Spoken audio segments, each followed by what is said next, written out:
Hello everyone, আশা করি সবাই খুব ভালো আছেন। আজকের ভিডিওটি খুবই গুরুত্বপূর্ণ হতে চলেছে। এই ভিডিওতে আমি দেখাবো কিভাবে খুব সহজে জিএসসি, এসএসসি এবং দাখিল ও সমমানের যে কোনো রেজাল্ট খুব সহজে আপনারা দেখতে পারবেন। যারা 2023 সালে এসএসসি পরীক্ষা দিয়েছেন তাদের রেজাল্ট কিন্তু আর কয়েকদিন পরে দিয়ে দেবে। তো রেজাল্ট পাবলিশ হওয়ার সাথে সাথেই কিন্তু ঢাকা বোর্ডের যে ওয়েবসাইটটি রয়েছে সেই ওয়েবসাইটে প্রচুর পরিমাণে চাপ থাকে এবং সেই ওয়েবসাইটটি কিন্তু সার্ভার ডাউন হয়ে যায়।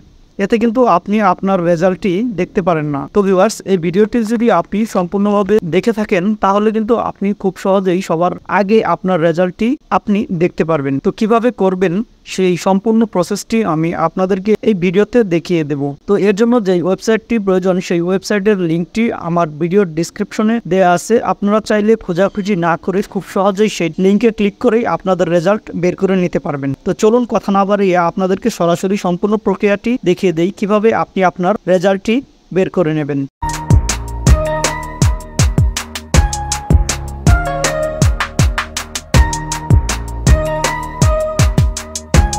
তো ভিউয়ার্স, এর জন্য আমি প্রথমেই একটি ওয়েবসাইটে চলে গিয়েছি। আপনারা চাইলে আপনাদের হাতের যে স্মার্টফোনটি রয়েছে সেই স্মার্টফোন ব্যবহার করেও আপনি আপনার রেজাল্ট বের করে নিতে পারবেন। এর জন্য যে কোনো একটি ব্রাউজারে চলে গিয়ে সেখানে আপনি আপনার কাঙ্ক্ষিত লিঙ্কটি যে রয়েছে সেই লিঙ্কটি পেস্ট করে দিয়ে আপনি জাস্ট সার্চ করে দেবেন। সার্চ করার পর আপনি আপনার সামনে এরকম একটি ইন্টারফেস শো করবে। এখানে আপনার যেই এক্সামিনেশনের যে নেমটি রয়েছে এখান থেকে জাস্ট আপনি সিলেক্ট করে দেবেন। আপনার যেহেতু এসএসসির রেজাল্টটি দেখবেন তার জন্য এসএসসি বা দাখিল এই লেখাটি আপনি সিলেক্ট করে দেবেন।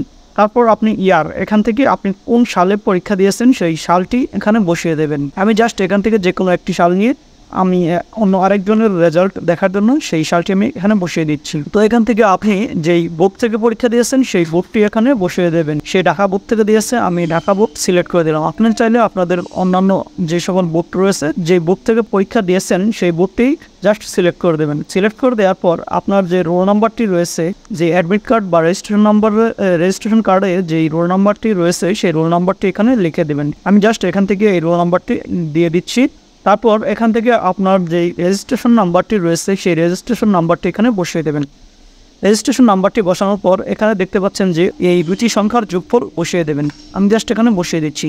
বসিয়ে দেওয়ার পর আপনি নিচে জাস্ট এই সাবমিট বাটনটি যে রয়েছে এই সাবমিট বাটনে ক্লিক করে দেবেন। সাবমিট বাটনে ক্লিক করার সাথে সাথে দেখতে পাচ্ছেন যে আমি যার রোল নাম্বার এবং রেজিস্ট্রেশন নাম্বার দিয়েছি মার্কশিট আকারে কিন্তু সম্পূর্ণ রেজাল্টটি শো করেছে। আর এখান থেকে আপনারা দেখতে পাচ্ছেন যে সে কোন সাবজেক্টে কত পেয়েছে সব কিছু কিন্তু এখানে শো করেছে। আপনিও চাইলে আপনার হাতের স্মার্টফোন দিয়েও বা আপনার বাসার ল্যাপটপ কম্পিউটার যেটা আছে সেটা ইউজ করে কিন্তু আপনি আপনার রেজাল্টটি দেখতে পারবেন। তো যাদের স্মার্টফোন নেই বা যারা স্মার্টফোন বোঝেন না তারা কিন্তু SMS এর মাধ্যমেও আপনাদের রেজাল্টটি আনতে পারবেন। এর জন্য স্ক্রিনশটের যেই সিস্টেমটি দেওয়া আছে এই সিস্টেমটি অনুসরণ করে একটি মেসেজ দিলে কিন্তু আপনি আপনার রেজাল্টটি পেয়ে যাবেন। তো এর জন্য আপনার সিমে অন্তত 2 টাকা বা 3 টাকা থাকতে হবে। তো এভাবেই চাইলে আপনি আপনার রেজাল্টটি আপনার স্মার্টফোন দিয়েই সবার আগে আনতে পারবেন। তো সম্পূর্ণ ভিডিওটি দেখার জন্য সবাইকে ধন্যবাদ।